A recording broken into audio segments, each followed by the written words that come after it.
Olá, eu sou o Thiago Otuki, economista do Clube FI.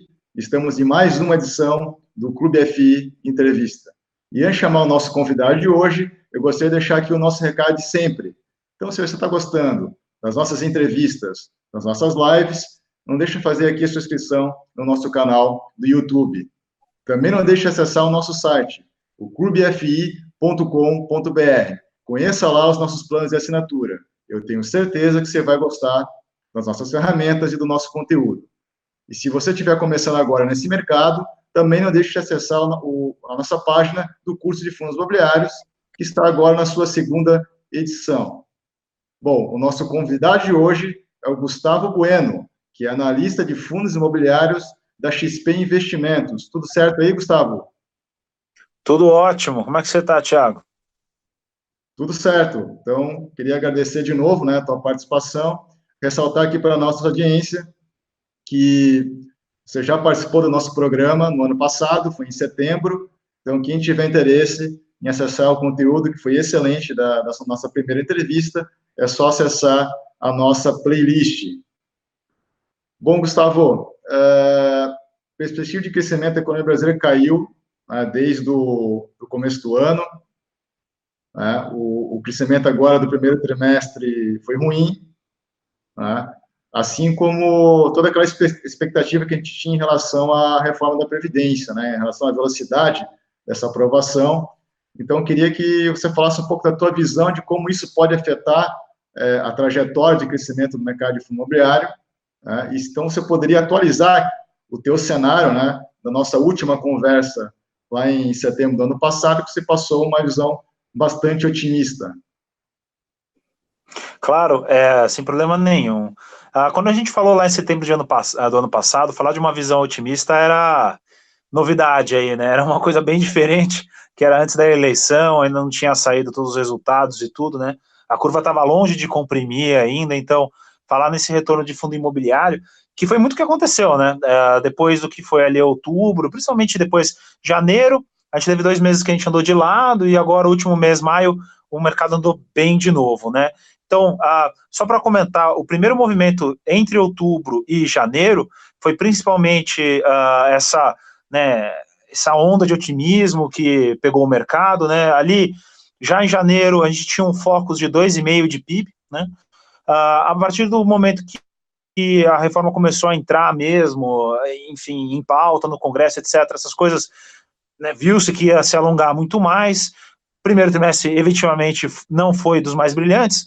Então, o que aconteceu no final foi que as expectativas de crescimento, elas caíram, né, dos 2,5% que estava ali no começo do ano para 1%, que é agora da semana passada, né, que é o Focus lá do Bacen.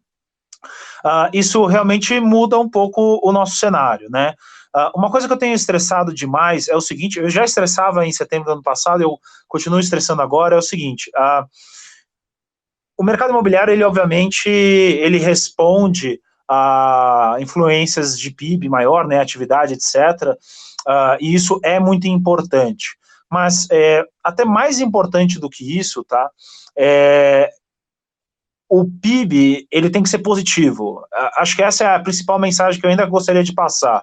O ponto aqui é o seguinte, uma coisa é o mercado voltar com 2,5% de PIB, e outra coisa é o mercado voltar com 1% de PIB, né? Quando ele volta com 2,5% de PIB, cara, a coisa acontece muito rápido. E o mercado imobiliário, ele não tem muito chance de se ajustar.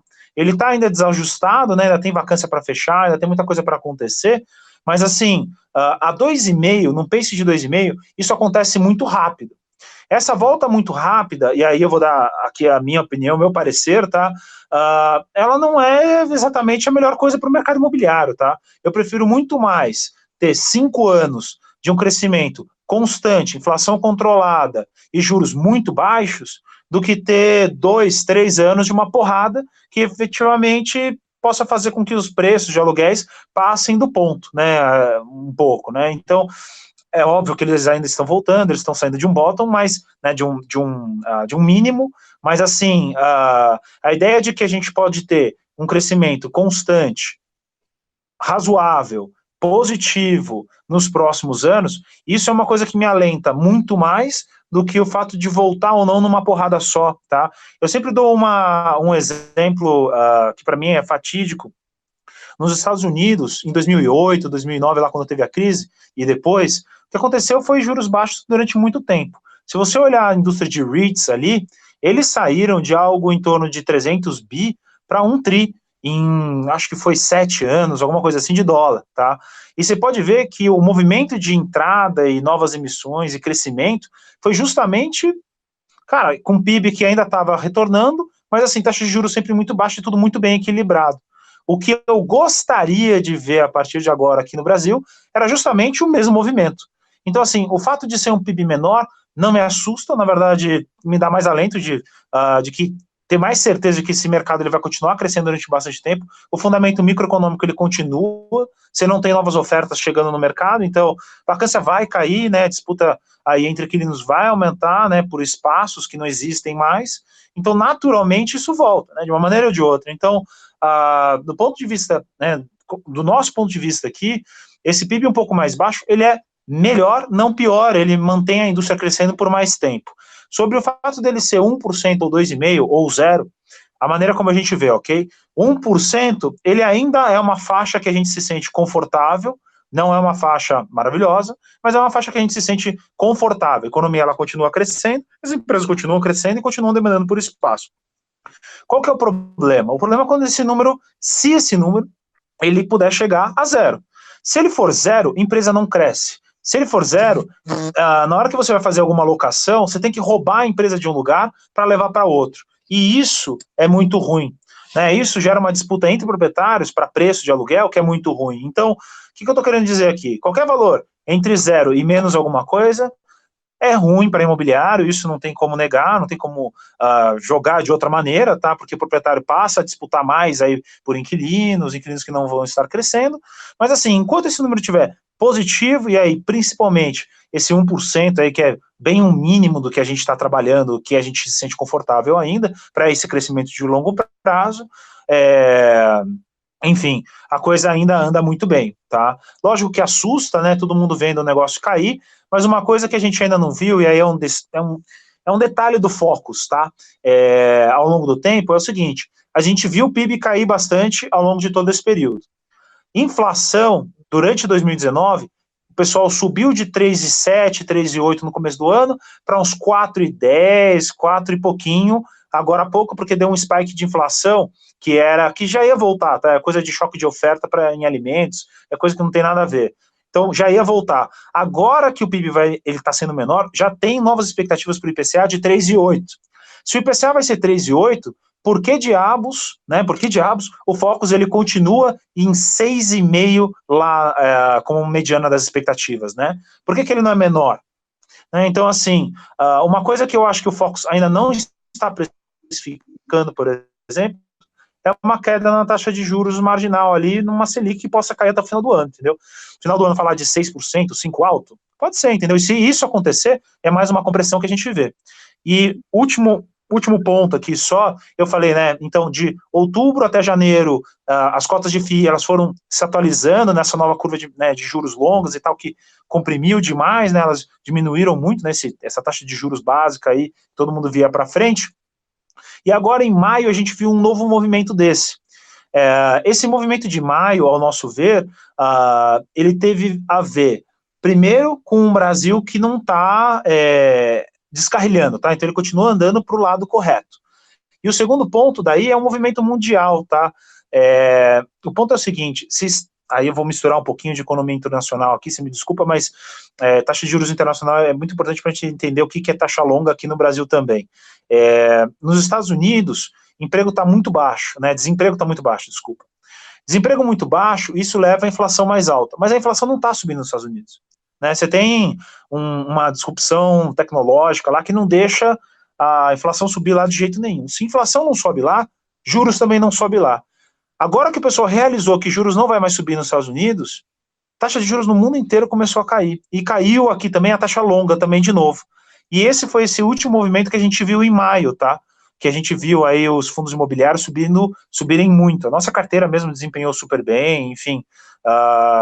Então, só para colocar que o movimento de juros mais baixos no longo prazo, associado a uma inflação mais baixa no longo prazo, associado a crescimentos, embora menores, positivos no longo prazo, é perfeito para a categoria, tá? A gente continua acreditando demais no potencial dela, e inclusive agora de longo prazo, sem precisar de novas descompressões, vamos falar assim, do próprio imobiliário entregando mais empreendimentos.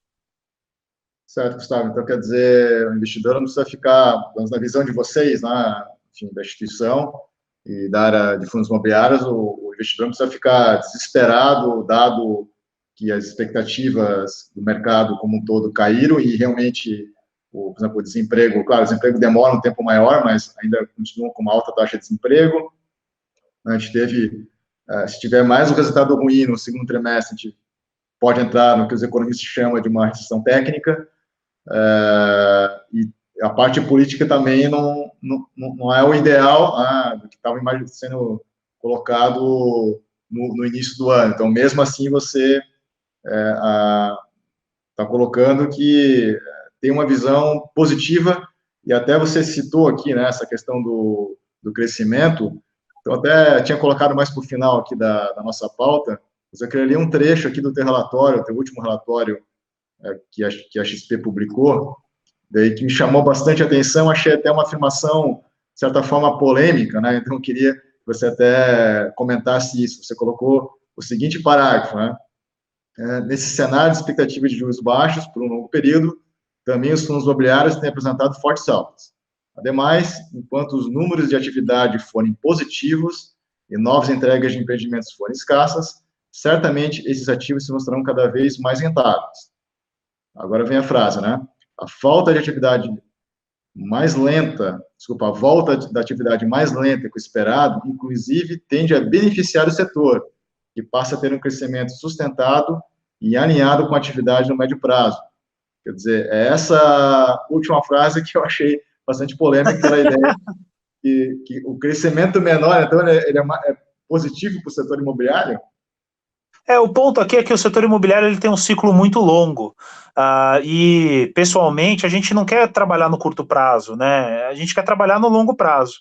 E se a nossa visão é de longo prazo e o setor tem esse perfil, o que eu quero é uma atividade que cresça ao longo do tempo, que me dê sustentação ao longo do tempo, né? Eu estou falando aqui, se a gente tiver 5 anos de uma atividade um pouco menor, mas crescendo, com juros baixos, inflação baixa, tudo bem controlado, isso é maravilhoso, tá, pro imobiliário. Você só vê o negócio crescer ano a ano. Eu conversei com vários investidores americanos, enfim, nesse ano, e muita gente comentou exatamente isso, falou, cara, eu nunca tive um momento melhor dentro de fundos, né, lá, fundos imobiliários norte-americanos, do que esse agora, que foi de crescimento baixo, com certeza, mas constante e sempre para cima, entendeu? O ponto é, de novo, essa indústria ela tem um ciclo que demora. E nesse ciclo que demora, a coisa não acontecer numa porrada só, né, numa vez só, isso é muito bom, entendeu? O que eu quero trabalhar aqui é o longo prazo. Então, a maneira que vier esse crescimento no longo prazo, ele é fundamental para determinar as minhas condicionantes de rentabilidade, que é justamente o spread, né, entre o juro, né, nominal e a inflação. Se isso está controlado no longo prazo, naturalmente, essa classe de ativo, ela tende a despontar. A gente está falando de uma coisa que é equity com volatilidade de renda fixa. E um equity que só ganha quando você analisa microeconomicamente, né, ali, o detalhe do setor, etc. Então, não tendo assimetria negativa, né, você investindo direito, né, nos fundos que a gente acredita, que tem liquidez, que são bons, são ativos, são grandes, etc., tendo isso em mente, né, a chance de você perder a partir de um cenário desse, cara, a simetria, o que eu quero comentar é que a simetria é muito positiva, entendeu? E como a gente trabalha no longo prazo, a gente vê isso com ótimos olhos, tá? De novo, eu saí da indústria real, né? Eu saí do real estate, eu saí do imobiliário ali, né? Então, eu trago isso comigo, entendeu? E essa análise, ela vem comigo. E eu gosto, tá? Quando isso acontece assim, dessa maneira, de maneira sustentada. Eu não quero nenhum desespero, eu não quero nenhuma euforia, eu não quero nada disso. Eu quero que a coisa seja razoável ao longo do tempo e que ela cresça. A nossa indústria, ela é um bebê ainda, entendeu? Ela está de fraldas, a gente tem que fazer ela crescer de uma maneira sustentada, bem feita e com bons produtos, porque senão, cara, o que a gente quer desenvolver, né, e esse longo prazo é fundamental, entendeu? É isso que eu quero dizer aí no relatório, tá? Sim, então, gostaria até de fazer aqui um comentário em cima da tua interpretação, então seria mais ou menos a seguinte ideia, pelo menos até agora, né, quer dizer, o Paulo Guedes e toda a equipe econômica realmente mostrou que tem um perfil liberal, então, seria a ideia assim, então, realmente tem que ter paciência, né, mesmo que as reformas, para tornar o Estado mais liberal demorem mais tempo, e a gente tenha, no curto, médio prazo, um crescimento pequeno, mas que seja sustentável, e lá na frente, com todas as reformas aí, aos poucos, começa a acelerar, um ambiente também de inflação baixa, que possibilita uma taxa de juros baixa, do que esse cenário não seria nocivo para o mercado imobiliário e fundos imobiliários, do que você, de repente, implantar uma nova matriz macroeconômica agora, para tentar, na base da marreta, gerar um crescimento de curto prazo, que a gente sabe que depois lá não vai se sustentar. Então, não sei se é essa a leitura que você está fazendo. Exatamente, é perfeitamente isso, viu, Thiago? E assim, pensando no longo prazo, não tem cenário melhor para entrar em fundo imobiliário que agora. Eu fiz uma entrevista há um tempinho atrás, e me perguntaram se isso fazia, deixa eu ver, acho que fazia uns 4, 5 meses que eu tinha aparecido lá, e aí me perguntaram, Gustavo, a gente está no raio de mercado, acabou o raio de mercado? Eu falei, não. Aí agora, de novo, né, acho que eu fui mês passado, sei lá, e aí me perguntaram de novo, a gente chegou no raio de mercado? Cara, no nosso conceito aqui também não, é um mercado que, do ponto de vista do setor, ele ainda tem muito a ganhar, e se a coisa for bem sustentada e de longo prazo, cara, não tem como, assim, a nossa visão, tá, é que a rentabilidade dos ativos, ela só aumenta, então, o que está dentro dos fundos também só aumenta e melhora, né, isso, de novo, fazendo investimento da maneira aí correta, né, e vendo onde estão os empreendimentos, etc. Sim. E, bom, apesar desse resultado que estava comentando, né, real já de crescimento ruim no primeiro trimestre, entre outros indicadores de atividade, apesar do cenário político não estar positivo, como era esperado no final do ano passado, se você pegar agora maio, junho, né, mês passado, os preços de mercado mostram otimismo, né, principalmente a ponta longa dos juros. Você não acha que isso, de qualquer forma, é um otimismo elevado? E se você, dentro desse contexto de alta do nosso mercado, falando de todos os ativos, mas principalmente fundos imobiliários, né, que é o nosso foco aqui, você vê ainda, no caso do IFIX ou outros fundos, ainda boas oportunidades, por exemplo, para o investidor que tenha qualidade prêmio no nosso mercado?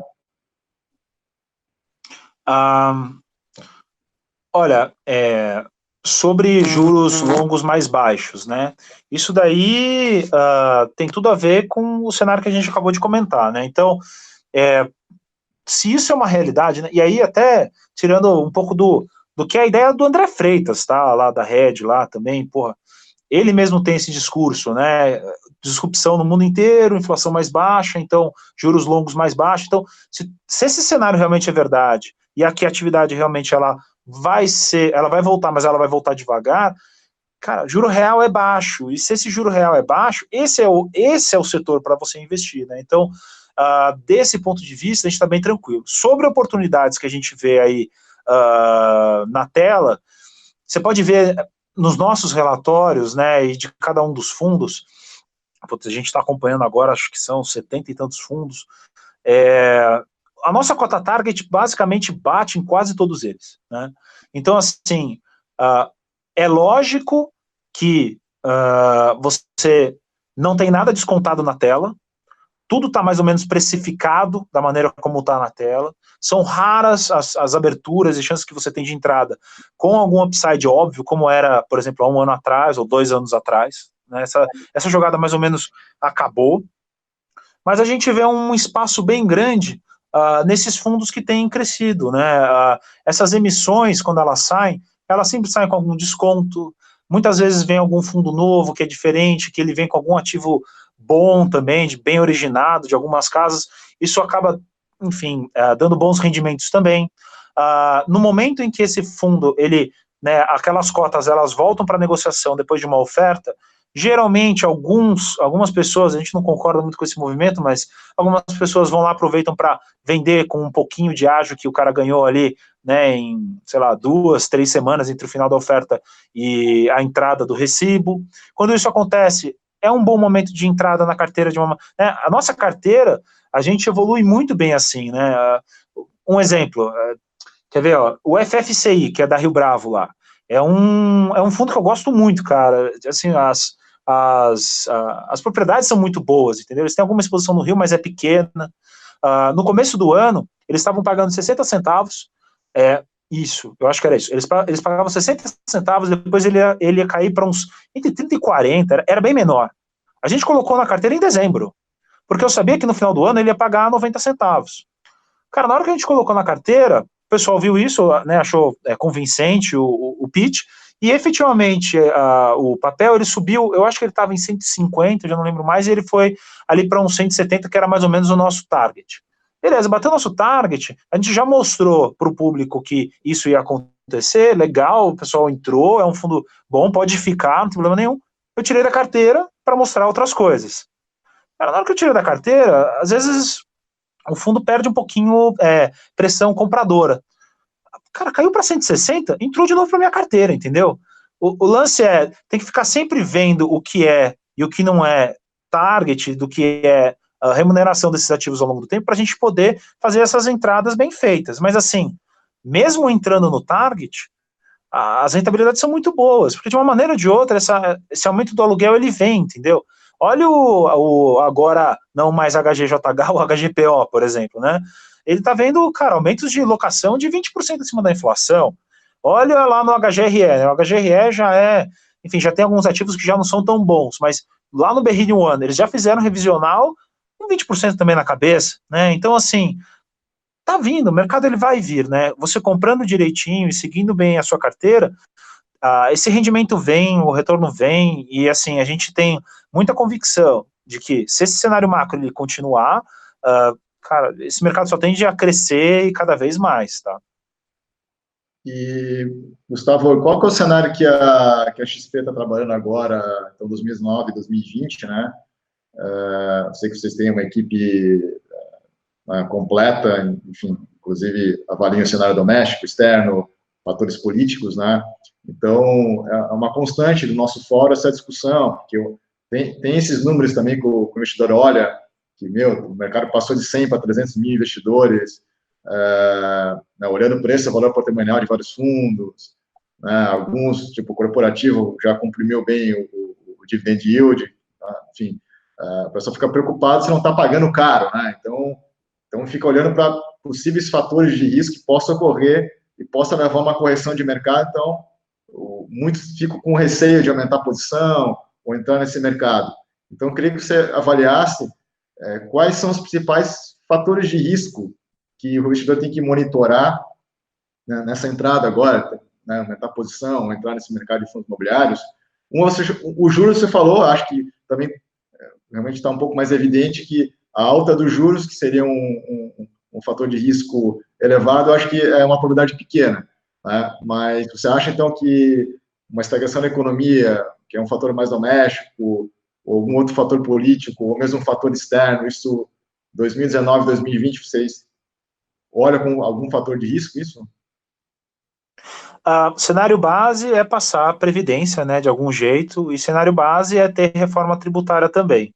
O problema, Thiago, sempre nesses cenários macroeconômicos, é que em momentos como esse, que eles começam a ficar um pouquinho mais binários, a probabilidade do adverso, ela sobe, né, que é o problema do binário, né. O binário, na verdade, nada mais é do que o cenário adverso ter uma probabilidade cada vez maior. Então, saindo as reformas, tudo ok. Não saindo as reformas, tem que ver o que sai e como sai, né? Eu acho que nesses cenários, se PIB não crescer, realmente você tem uma estagnação dos empreendimentos, é difícil você ver um aumento de aluguel, não é mais por taxa de juros, é mais pelo aumento de aluguel que ele daria ao longo do tempo, né, que você teria esse problema da rentabilidade ou de pagar caro hoje.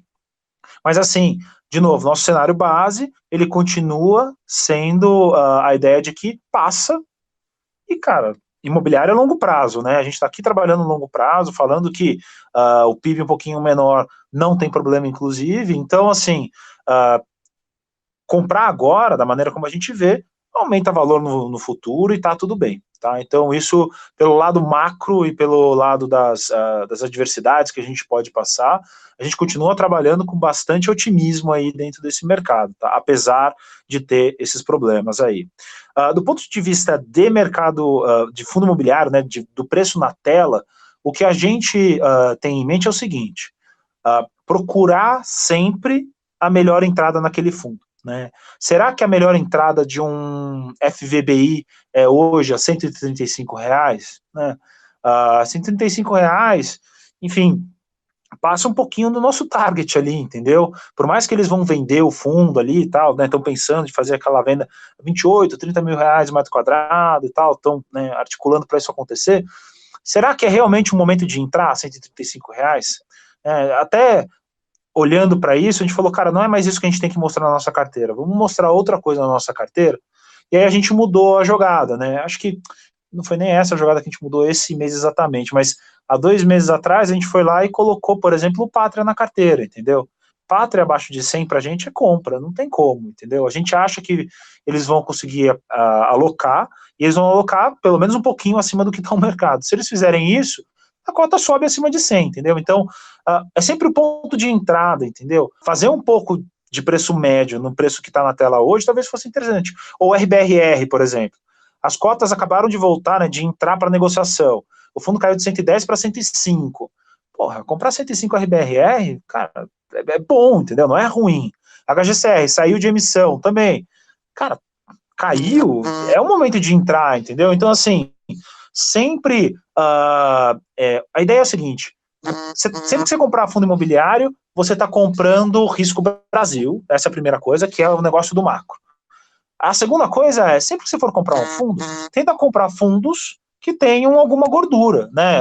Um fundo que entrou para nossa carteira agora, por exemplo, o VILG, né? Que é o da 20 Log, né? Cara, é um fundo que a gente gosta pra caramba, dando 8, 8,5 de dividend yield na cota 110, sabe? Porra, é bom pra caramba, entendeu? Extrema, a gente tá falando de empreendimentos bons, ali a Foxconn em Jundiaí, eu acho que né, que eles acabaram de adquirir, alguma coisa assim.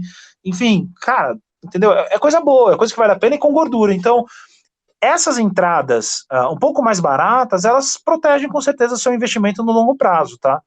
O problema é fazer esse cherry picking, né? Como é que você acha isso naquele momento correto? Você tem que acompanhar o mercado. Eu acho que assim, Thiago, sendo bastante sincero, e eu acho super legal o trabalho de vocês aí no Clube FIIs, porque o pessoal precisa conhecer mais do mercado, o pessoal precisa acompanhar mais do mercado, e é com sites como os de vocês que as pessoas conseguem mais informação, entendeu? A gente faz aqui o nosso trabalho na medida do possível, né? Mas assim, são plataformas como essas, assim, que realmente vão educar o investidor a fazer esse acompanhamento melhor, entendeu? Que é o que a gente mais quer e deseja aqui para o longo prazo, né? E, Gustavo, porque dentro do, né, inicialmente eu perguntei para você, às vezes principalmente o pessoal que está entrando, ou mesmo os mais experientes, estão olhando lá por IFIX, né? Olha para o gráfico, pô, tá batendo topo sempre, aí olha essa história, não, quando todo mundo começa a entrar, é um sinal de que isso pode cair, né? Porque começou a se popularizar. Eu discordo, né, nesse sentido, porque eu acho que ainda o nosso mercado, como você falou, né, ainda está começando. Então, o pessoal que está entrando ainda é inovador, vamos dizer assim. Então, o principal é, por exemplo, vocês trabalham, então, com pelo menos 80 fundos aí, né, no dia a dia de vocês. Quer dizer, tem um universo grande, que não é olhar só para o IFIX, você pode conseguir boas oportunidades. Claro que isso também depende, né, da possibilidade do investidor também alocar tempo, né, em estar entrando lá no Clube FI, tá estudando, olhando os relatórios mensais dos gestores, olhando os indicadores, né, comparando o que alguns analistas, algumas corretoras como vocês fazem. Então, dá para fazer essa análise genérica do IFIX está caro, então não vou entrar mais agora, né? A nossa opinião é contrária, né? Isso muito porque, no nosso ponto de vista, o cenário macro ele continua como está, ou melhora da onde está, e do ponto de vista micro, né, que é o setor, ele só tende a ganhar, né? Se o aluguel ele vai subindo ao longo do tempo, naturalmente a rentabilidade desses mesmos empreendimentos, dentro desses mesmos fundos, tende a aumentar. Se isso acontece, o mercado anda querendo ou não, entendeu? Eu acho que o erro de olhar o IFIX está muito ligado com renda fixa também, sabe?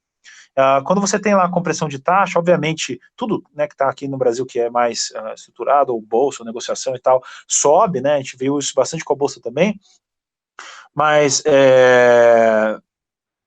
do ponto de vista imobiliário, a gente não vê downside, entendeu? Ou pelo menos enquanto a atividade estiver positiva. Então, de novo, no nosso ponto de vista, continua sendo um bom momento para entrar, mais seletivo com certeza. Antes era muito óbvio, entendeu? Comprar, enfim, empreendimento barato, pô, em qualquer lugar, mas hoje, se você selecionar bem, você consegue fazer bons rendimentos. Só pra você ter uma ideia, a nossa carteira, esse ano, até maio, tá fazendo essa conta hoje, deu 15,5%, né, 15,5% de rendimento. O IFIX deu 8,5%, eu acho que foi.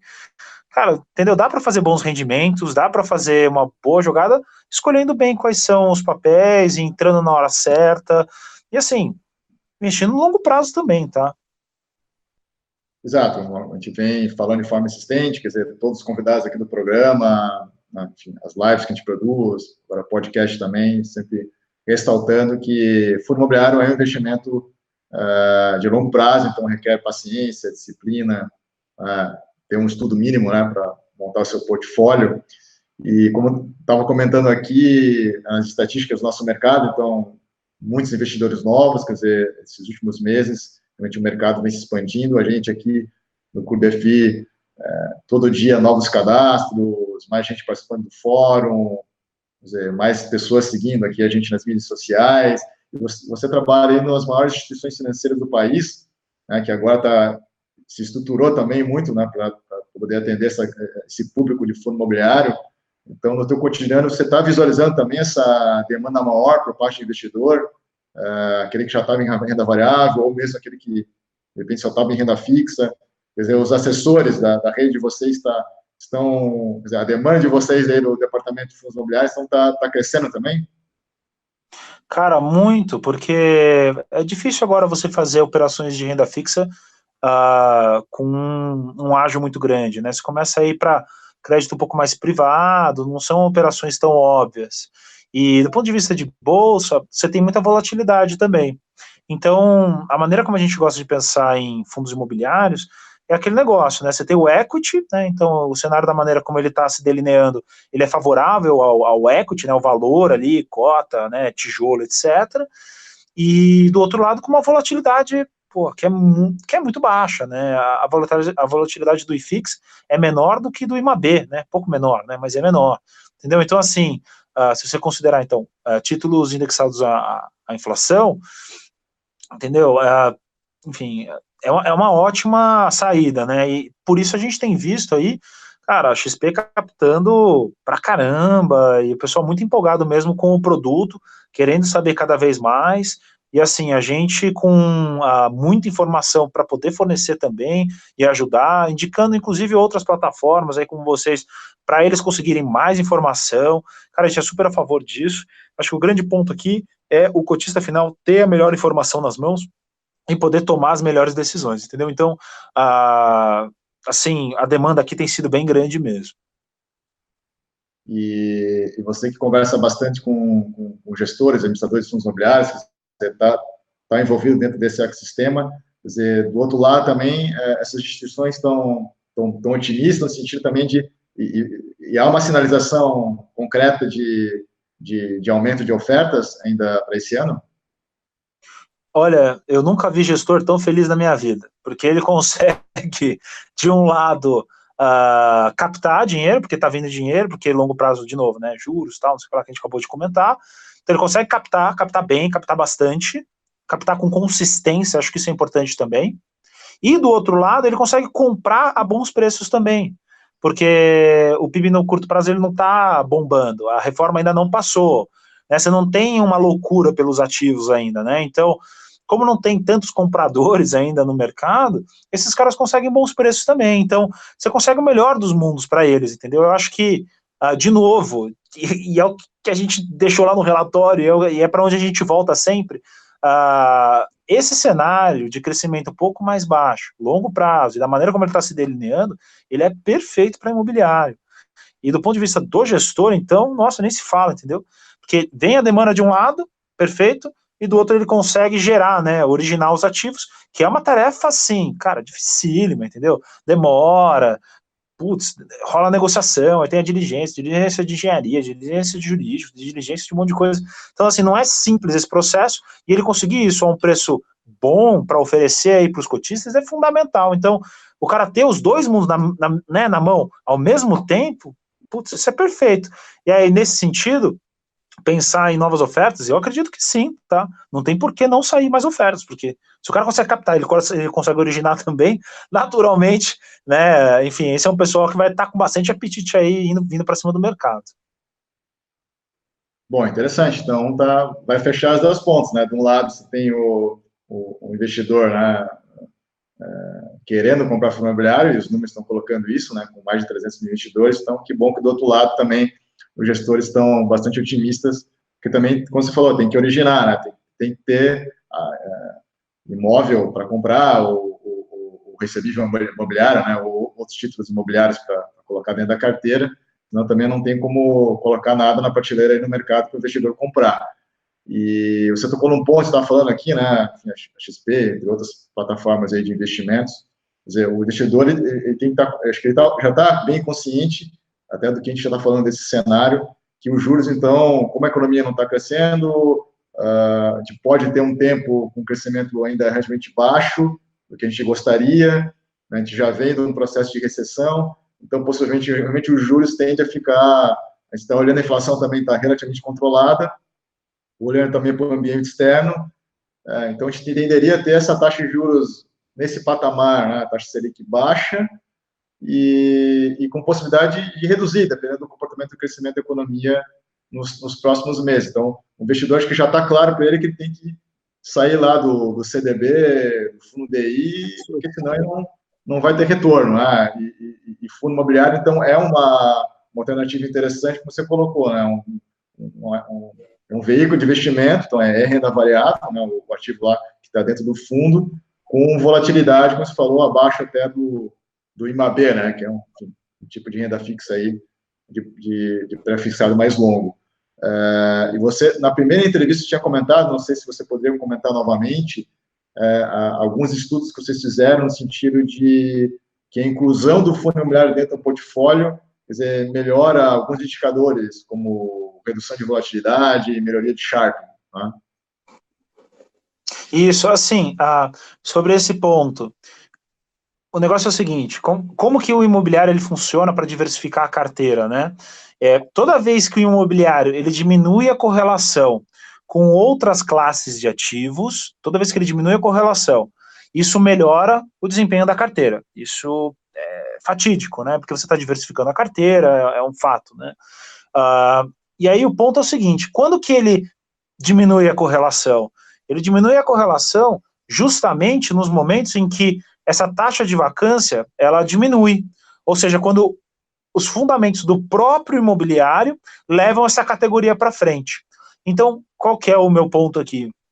Hoje, a gente está arrumando para vacâncias cada vez menores, para um consumo cada vez maior em shopping center, para maiores demandas para galpões logísticos, para, enfim, né, pode nomear, qualquer categoria ela tende a melhorar. Se isso é verdade por si, se esse micro é verdadeiro, naturalmente, fundo imobiliário ser essa válvula de escape, para nós, parece um movimento bastante óbvio. E é algo que a gente tem visto muito, tá? Essa migração, justamente em busca de uma rentabilidade um pouco maior no investimento que, né, evidentemente, é renda variável, né? Então, sempre tomar cuidado. Uma coisa que eu sempre falo também, Thiago, que é o seguinte, tomar muito cuidado, né? A nossa indústria ela é muito jovem, então, assim, dos 160 fundos que estão na Bolsa, se você tirar a liquidez, procurar bons gestores, etc., você não vai passar muito de 50 fundos. Se você começar a olhar o pitch do fundo mesmo ali, dentro dos ativos, você não passa muito de 30, 35 fundos, entendeu? E aí, pensando na carteira, né, do cara, que o cara que vai comprar, se o cara for procurar mesmo fundos, assim, para entrar naquele mês, que estão com preço legal, etc., pô, se ele conseguir achar entre 5 e 10 é bastante, tá? Então, assim, é um trabalho de achar, eu acho que esse é o maior problema de fundo imobiliário, na verdade, é o custo de entrada, porque você tem que conhecer os fundos, você tem que saber quais são os ativos, você tem que entender qual é a tese, e se ela faz sentido ou não, porque é muito comum, e eu pego muito investidor que faz isso, o cara vai lá, pega todos os fundos que tem a mercado, até limita um pouco a liquidez, o cara bate lá os 50, 60 fundos, e aí o cara ranqueia por dividend yield, né? Aquele negócio, entendeu? Não é assim que se escolhe fundo imobiliário, entendeu? Tá longe de ser assim, até, pô, super admitindo aqui, humildade total, quando eu não sabia nada de fundo imobiliário, até antes de eu entrar na XP, eu fazia isso também, assim, para entender um pouquinho melhor, na minha entrada, né, quando eu fui estudar o mercado e ver como é que... A primeira coisa que eu fiz foi fazer isso, aí eu comecei a perguntar para algumas pessoas que entendiam, eu falava, não, esse fundo não tem nada a ver por causa disso. Não, aquele fundo lá também não tem nada a ver por causa...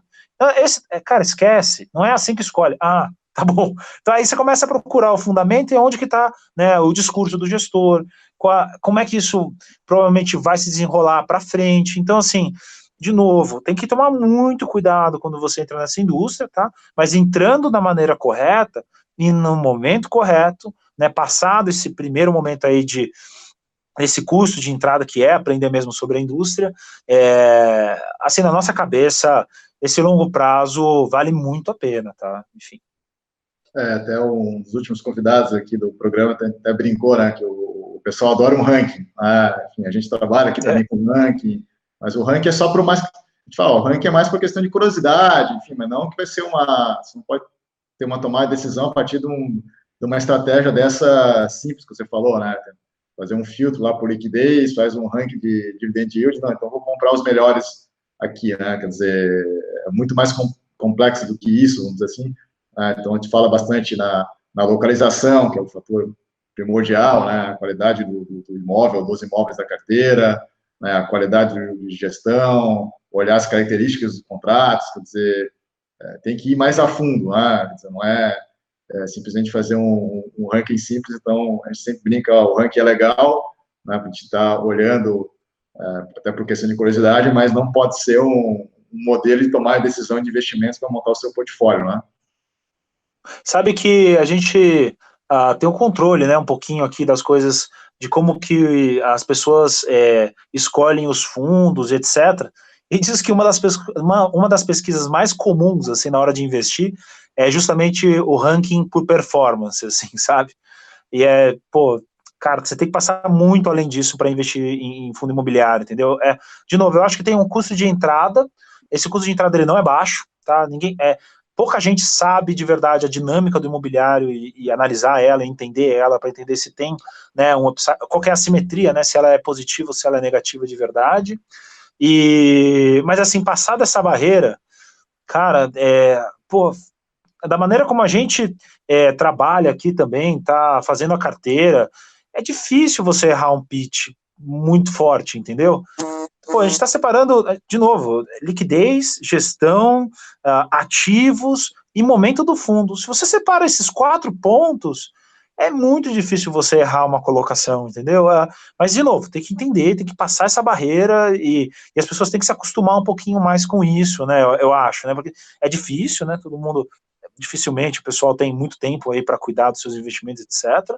Mas, assim, é uma barreira que eu acho que ela vai ser quebrada e cada vez mais, assim, o fundo imobiliário já se provou que pode dar bons rendimentos, e aí na nossa cabeça, que é o que a gente está discutindo até agora, vai continuar dando daqui para frente, então vai continuar sendo uma boa opção, tá? E nesse sentido, essa barreira ela tende a ser cada vez menor, né, com conhecimento cada vez mais difundido aí pela indústria e pelos cotistas.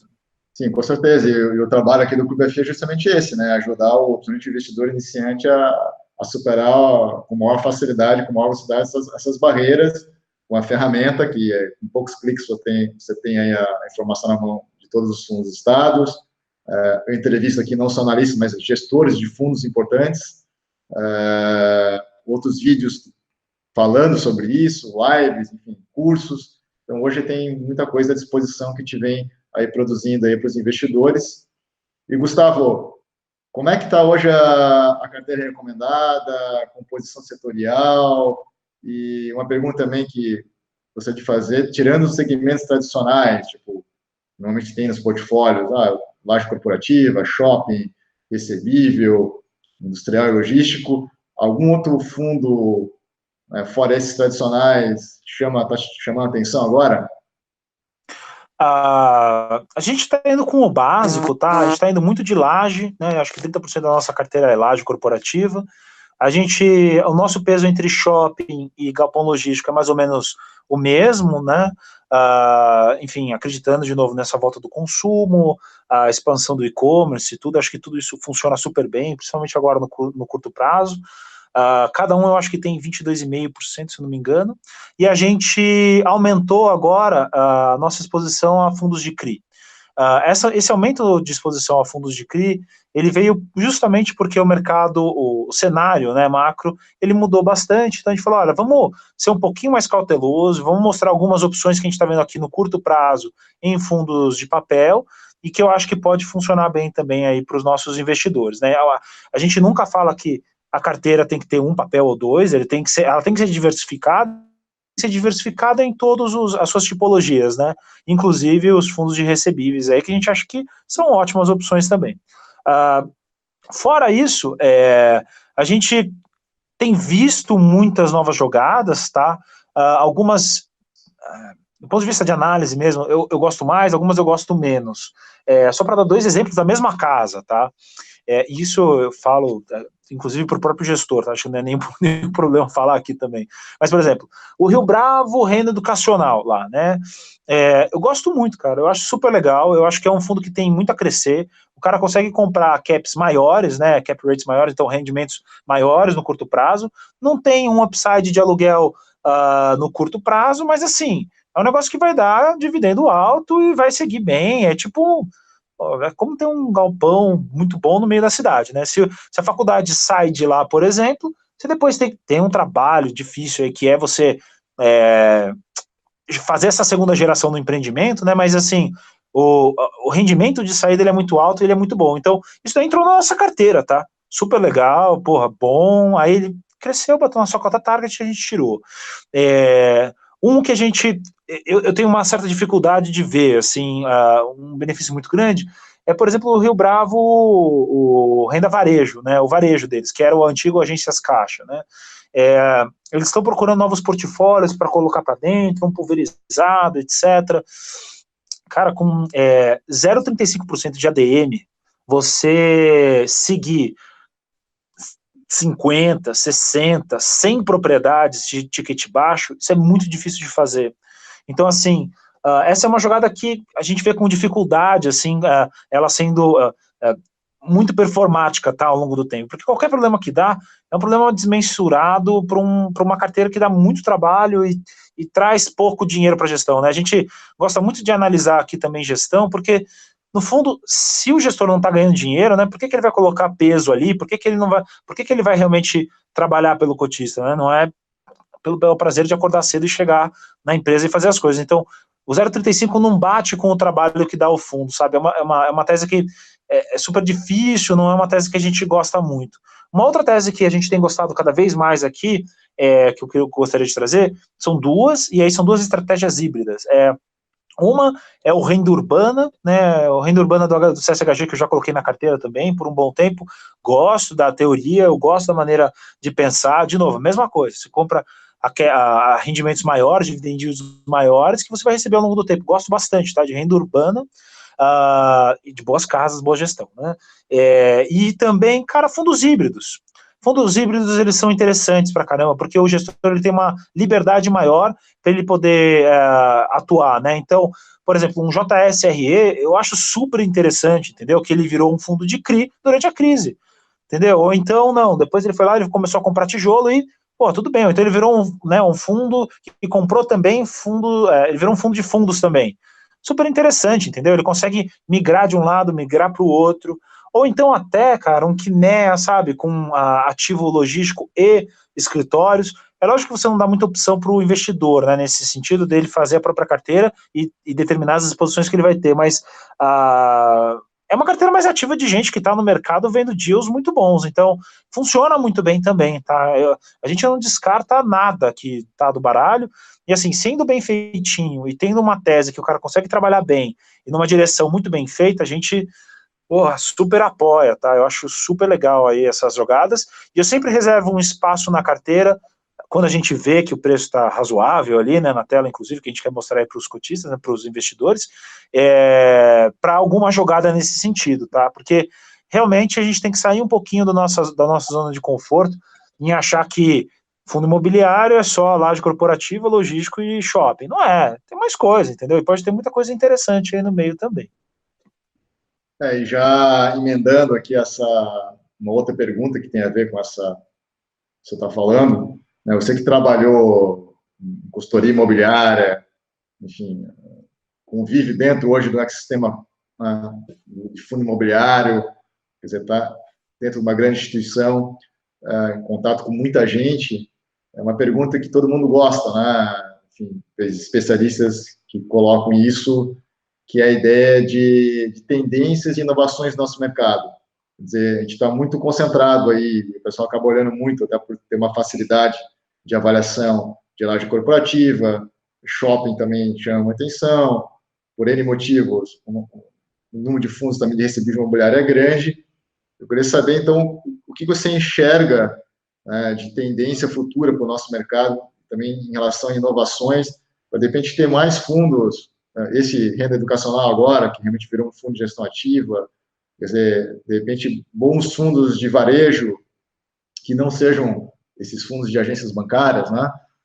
Hotel, né, que a gente tem quase nada, enfim, o mesmo setor industrial. Eu agora acabei de visitar aqui o Perini Business Park, aqui em Joinville, né, em Santa Catarina, é um empreendimento excelente, né, quer dizer, foca em algo que não é tão comum, né, está fora do eixo Rio-São Paulo, um condomínio que mescla muito industrial, mas também tem logístico, mas também tem empresas lá de software, integrado com universidade, centro de inovação, numa área que está muito bem localizada, né? Quer dizer, o que você vê aí então, de tendência para o nosso mercado aí?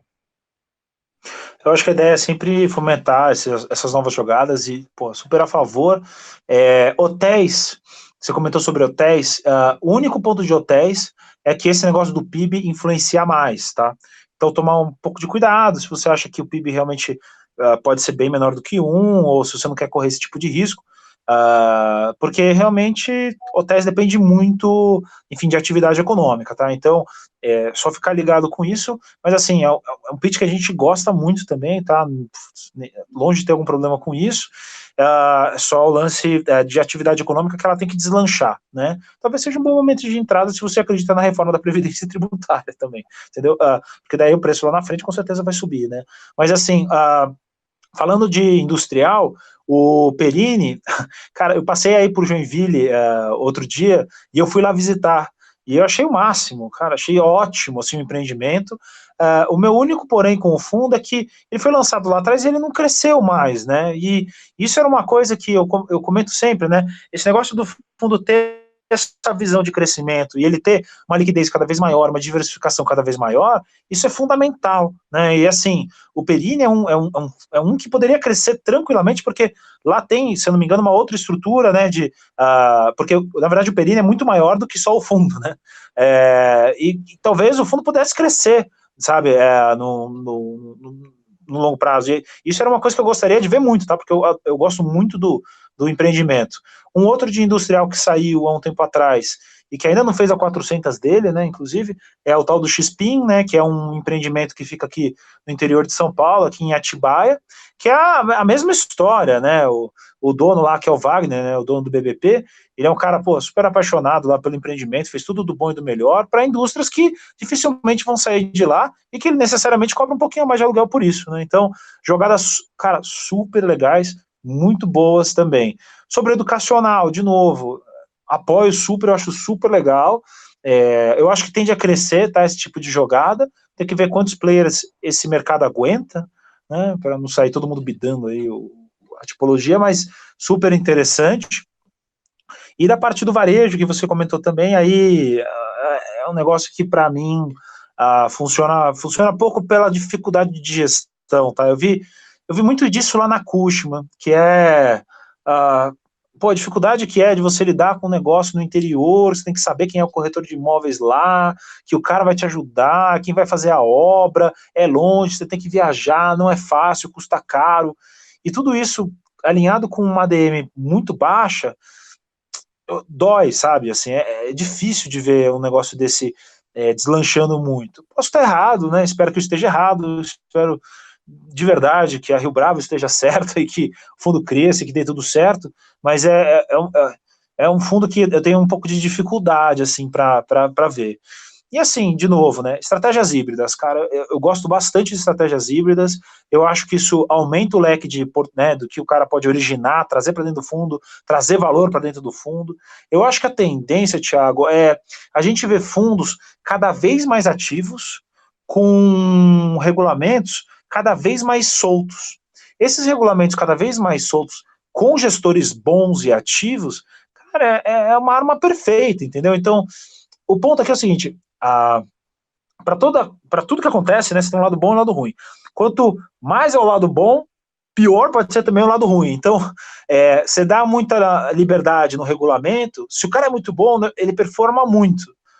Mas se acabar de trocar um pouco a gestão, chegar alguém ruim, ou não ter aquele trabalho ao longo do tempo, também pode ser muito ruim. Então, jogadas onde a casa ela é muito sólida, e que no longo prazo todo mundo é muito alinhado, fazer uma gestão que seja ativa e mais solta, por assim dizer, é algo que eu vejo muito como tendência, tá? Basicamente, o que eu estou querendo dizer aqui para você eu vejo a indústria de FII, ela evoluir para um lado muito mais de property company, com menos alavancagem, do que a gente começar a limitar cada vez mais o que pode ser a atuação desses gestores no mercado, entendeu?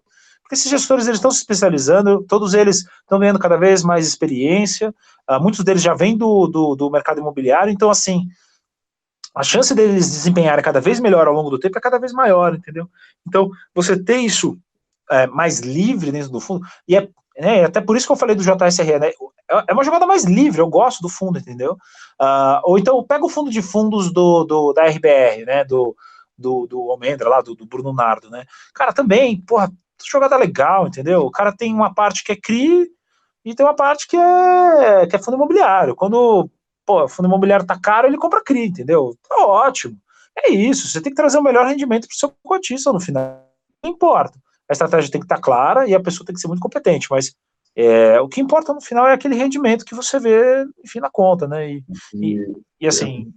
um pouco em linha do que a gente já conversou algumas vezes, você que conhece um pouco mais, né, o mercado americano dos REITs, né, quer dizer, seria mais um modelo nesse sentido, né, quer dizer, não é ter necessariamente fundos, a gente vai ter mais fundos que só aplicam em varejo, ou hotéis, ou educacional, ou qualquer outro tipo de segmento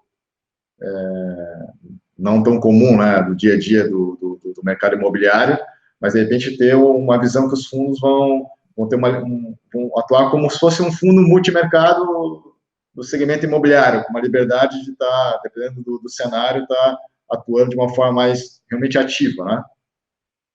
Até sonhando, assim, olha, imagina que um dia esses fundos, eles cheguem entre 5 e 10 bi, assim, esses de properties.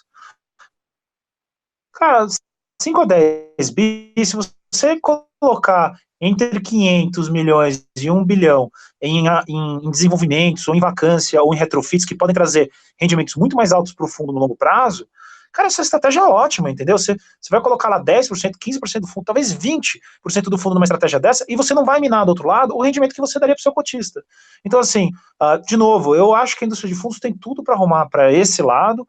A legislação ela ajuda isso, né, a transparência, baixa alavancagem, né, tudo, ajuda muito, assim, esse negócio, até essa volatilidade menor que ela tem, e cara, se rumar para isso mesmo, eu acho um sucesso tremendo, assim, dessa indústria no longo prazo, tá? Legal, Gustavo. Então, infelizmente, chegamos aqui na parte final, né? Já estamos estourando o nosso tempo, a conversa foi boa, E, então, eu gostaria que, para a gente poder encerrar aqui, que você fizesse as suas considerações finais. Considerações finais, vamos lá. Cara, de novo, né, do ponto de vista macro, a gente sempre vai do macro para o micro. Do ponto de vista macro, a gente está bastante tranquilo com essas taxas de juros reais baixas no longo prazo. Se isso é verdade, o que vai mandar, né, na rentabilidade aí no mercado é, cara, a equity, né? Fundo imobiliário faz parte, e mais especial do que isso, no ponto de vista microeconômico do setor, esse é um setor que tem melhorado com o tempo, né? E a gente vê essa melhora ao longo do tempo como sustentável e de longo prazo. Se isso também é verdade, né, já está falando do macro e do micro, essa é uma oportunidade de entrada no mercado e aprendizagem que pode ser gigantesca, né? E a gente aposta muito nisso, e continua, enfim, aumentando cobertura e procurando novos produtos e achando aí o que, né, possa ser o melhor blend possível, né, de produto final aí para o cotista, mas assim, o grande ponto aqui que eu quero colocar é, essa indústria tem muito a crescer, ela tem muito ainda a se desenvolver, e ela tem muito a mudar nesse longo prazo, a ficar melhor, maior, entendeu? Pô, a gente está falando aqui só de varejo, né, mas fundação vai entrar pesado também, esse negócio vai crescer demais, entendeu? Se fundação entrar institucional normal, né, o family office, assets também vão começar a investir nisso, então você muda muito a jogada, né? Então, de novo, acho que é um produto que tende a performar muito bem no longo prazo e a gente se sente muito confortável aí com todo o seu desempenho de curto e longo prazo. Legal, Gustavo. Então, a gente agradece de novo, né, aqui a tua segunda participação aqui no nosso programa. Então, espero que em outra oportunidade de volta também a conversar. E, então, um grande abraço aí para toda a nossa audiência e até o próximo programa.